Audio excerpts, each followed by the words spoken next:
नमस्कार मित्रांनो, चॅनलमध्ये तुमचं सर्वांचं स्वागत आहे. आज आपण हायकोर्ट भरतीबद्दल बोलणार आहोत.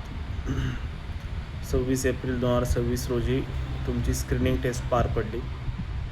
त्याचा निकाल अजून बाकी आहे आणि तो निकाल लवकरच येईल. मी आशा करतो की तुम्ही सर्वजण टायपिंग प्रॅक्टिस करत असाल. प्रॅक्टिस कंटिन्यू राहू द्या. लेखी परीक्षेचा निकाल लवकरच लागेल आणि तुमची टायपिंग परीक्षा पण लवकरच होईल. फक्त तुम्ही टायपिंगमध्ये गॅप येऊ नका देऊ. एकदा गॅप आला तर पुन्हा स्पीड ॲक्युरसी रिगेन करणे तुम्हाला अवघड होईल.